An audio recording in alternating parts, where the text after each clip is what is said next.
जय श्री कृष्णा मित्रों। आज मैं आप लोग के लिए एक बहुत ही ज्ञानवर्धक कहानी लेकर आया हूं और उम्मीद करता हूं कि आप लोग को बहुत ही पसंद आएगा, बहुत ही अच्छा लगेगा। दोस्तों, इस कहानी सुनाने से पहले अगर आप हमारे चैनल पे नए हैं तो प्लीज़ हमारा चैनल को सब्सक्राइब कर दीजिएगा और बगल में लगे बेल आइकन को प्रेस कर दीजिएगा ताकि जो भी इस तरह का कहानी वीडियो आए सबसे पहले नोटिफिकेशन आपके पास जाए। दोस्तों, अगर कहानी वीडियो अच्छा लगेगा दोस्तों को भी शेयर कर दीजिएगा और एक लाइक कर दीजिएगा। आपका एक लाइक और एक सब्सक्राइब से हमारा हौसला बुलंद हो जाता है। आइए दोस्तों, कहानी की शुरुआत करते हैं।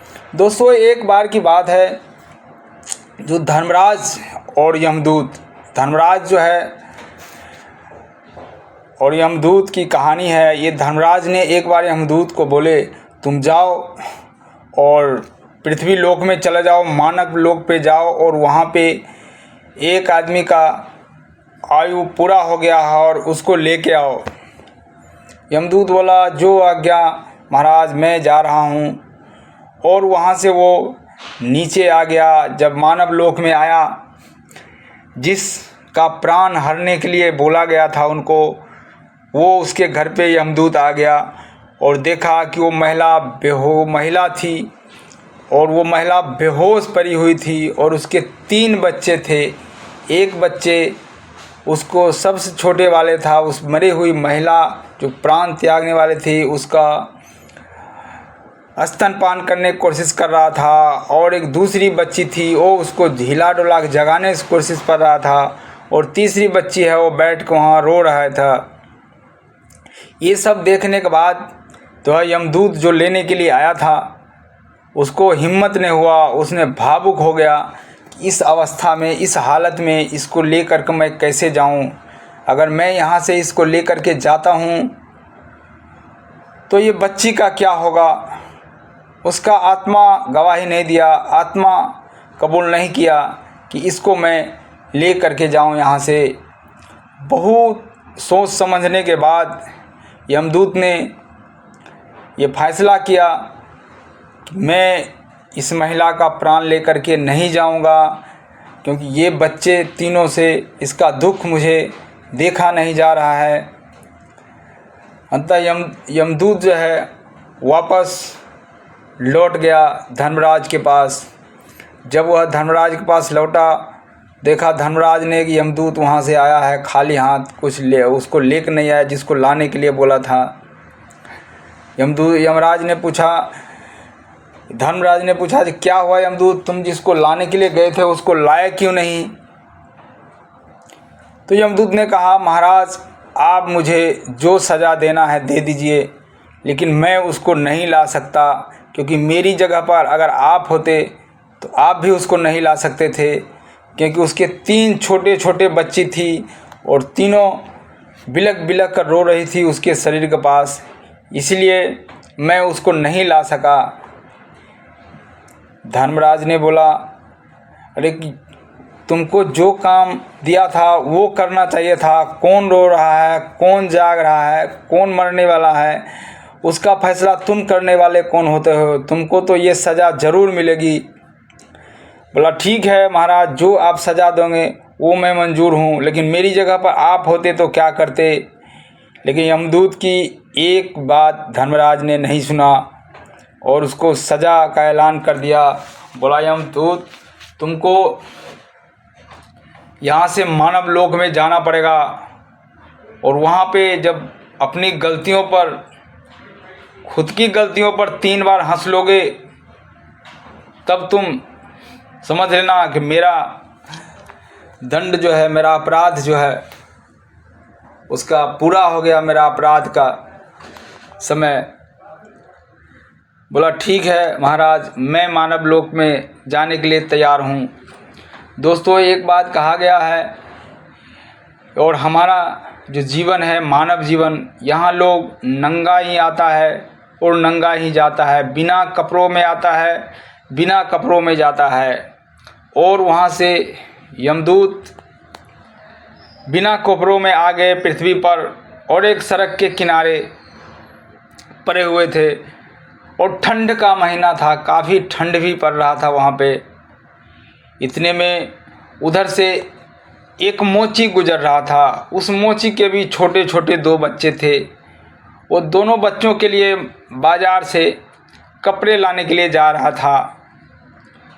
तो ये बिना कपड़ों में देखा यमदूत को। उसको तो मालूम नहीं था मोची को ये यमदूत है, तो उसको बहुत दया आ गई और मोची ने बाज़ार गया और बाज़ार से उसके लिए कपड़े लेके आया जो रोड पे पड़े हुए था। कम्बल ले आया, उसको कपड़े ले आया और बोला आप ये पहन लो, बहुत तुमको ठंड लग रही होगी और ये तुम पहन लो, तुम मर जाओगे। यमदूत बोला ये तो तुम जा रहे थे किसके कपड़े लाने के लिए, हमको क्यों दे रहे हो? बोलता नहीं, घर में जो होगा वो मैं तो सहन कर लूँगा, तुमको बहुत ठंड लग रहा है, तुम ये कपड़े पहन लो और एक कम्बल ओढ़ लो, नहीं तो तुम मर जाओगे। यमदूत ने क्या किया, वो कपड़ा पहन लिया और कपड़ा पहन के कम्बल ले लिया और उसी मोची को बोला अरे हमारे पास तो रहने के लिए भी घर नहीं है, मैं कहाँ जाऊँ। उस मोची को बहुत उस गरीब व्यक्ति पर दया आ गया और उसने बोला कहीं जाने की ज़रूरत नहीं है, आप मेरे घर चलो। बोला नहीं, तुम्हारे घर में परिवार है, तुम्हारे बच्चे हैं, हम कैसे जाएंगे उस घर में। बोलता नहीं, चलो तुम मेरे घर में रहना। मोची को बार बार कहने पर उसने मान गया और मोची के साथ चला गया यमदूत उसके घर पे। और जैसे ही उसका घर पे पहुंचा कि उसका पत्नी जो था मोची का, वो मोची को बहुत गाली देने लगा, बहुत बातें सुनने लगा। बोला अपने तुम्हारे लिए तो तुम्हारा खाना का बंदोबस्त नहीं है, कुछ उपाय नहीं है, इसको कहाँ से ले आया? मैंने जो पैसे तुमको दिए थे बच्चे के कपड़े लाने के लिए, वो इसका कपड़ा ले आया। बहुत बात बोला उसका पत्नी ने, मोची का पत्नी ने मोची को। इस बात पे बहुत हंसा यमदूत ने। तो मोची ने पूछा अरे भाई, मेरा पत्नी तो मेरे को बात बोल रहा है, तुम हंस क्यों रहे हो? बोलता समय आने पर बता दूंगा। फिर ऐसे ही चल रहा था। देवदूत को जो है, वो जो यमदूत था, वो मोची के दुकान पे बैठने लगा। वो मोची का दुकान पे यमदूत बैठता और धीरे धीरे मोची ने उसको जूता बनाने का काम बता दिया, चप्पल बनाने का काम बता दिया। और कुछ ही दिनों में यमदूत ने जूते चप्पल बनाने का अच्छा से सीख लिया और बनाने लगा। उसके बाद समय बीत रहा था। कुछ ही दिनों में मोची की दुकान पूरा एरिया में फेमस हो गया और राजा महाराजाओं के जूता बनाने लगा। बड़े बड़े आदमी लोग बहुत बहुत दूर से जूते बनाने लगे और मोची के दिन फिर गए और मोची एक बहुत बड़ा आदमी बन गया। ऐसे समय बीत रहा था। समय बीतते बीतते एक दिन एक राजा के यहाँ से आए उसके मंत्री और बोले हमारे राजा के लिए तुम जूते बना दो। ये मेरे पास चमड़े लेकर आया है, ये चमड़ा मैं दे देता हूँ, इस चमड़ा को जूते ही बनाना, चप्पल मत बनाना। मोची बोला ठीक है, मैं इसको जूता ही बना दूंगा। मोची ने उस यमदूत को दे दिया और बोला इसको जूता ही बनाना, चप्पल नहीं बनाना। क्योंकि राजा जिस गांव से आता था, जिस राज्य से था, उस गांव में लोग जीते जी चप्पल नहीं पहनते थे। जब मर जाता था उसके बाद चप्पल पहनाया जाता था उसको, क्यों उसको जीते जी जूता पहनते थे, मरने के बाद चप्पल पहनाया जाता था उसको। इसलिए उस राजा के सिपाही ने बोला इसको जूता बनाना, चप्पल नहीं। लेकिन यमदूत ने, मोची ने काम बता के चला गया और यमदूत ने क्या किया, उस चमड़े को चप्पल बना दिया। अब जैसे ही मोची उधर से आया, देखा ये जो राजा का जो जूता बनाने के लिए चमड़ा दिया था, इसको तो ये चप्पल बना दिया है। आज तो राजा मुझे छोड़ेगा नहीं। उस यमदूत को उस मोची ने बहुत बड़ा भूला कहा, बहुत बड़ा बुरा भूला कहा और बहुत शायद मारने के लिए भी तैयार हो गया। जो तुमको जब जूता बनाने बोला था, चप्पल कौन बनाया? आज मुझे क्यों बनाया चप्पल, मुझे राजा का सिपाही हमको छोड़ेगा नहीं। कुछ ही समय बीता था मित्रों कि राजा के सिपाही आ गया। अगले दिन सुबह बोला, जो हमने चमड़े दिए थे उसको जूता नहीं चप्पल बनाना है, क्योंकि राजा जी की मृत्यु हो गई है, इसलिए उनको चप्पल बना दो, जूते मत बना दो।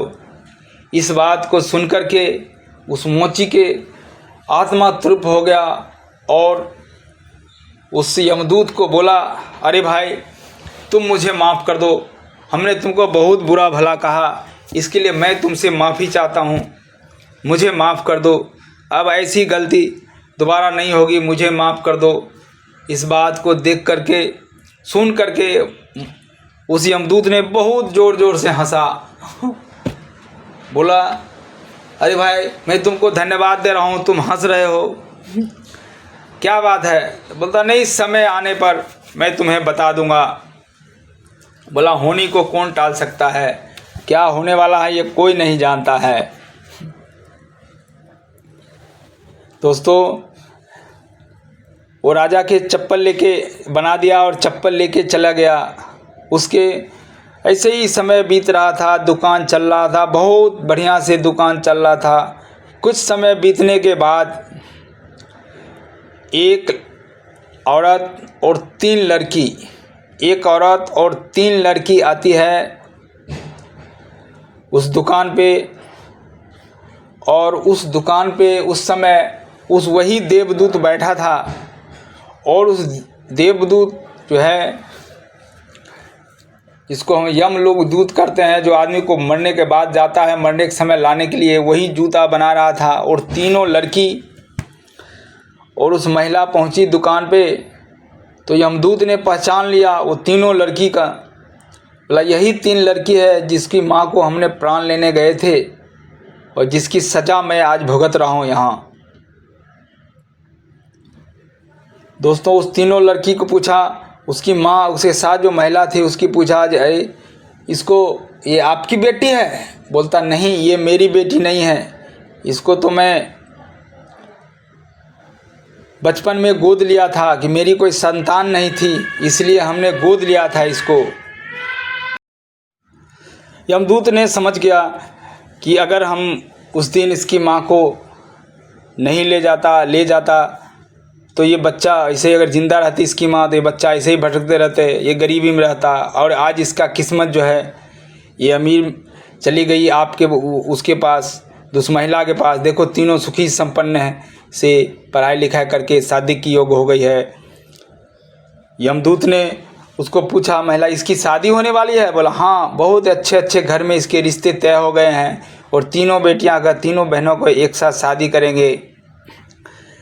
इस बात को, अपनी उस दिन की गलती को अब यमदूत को समझ में आ गया था जो मैंने क्या गलत किया है।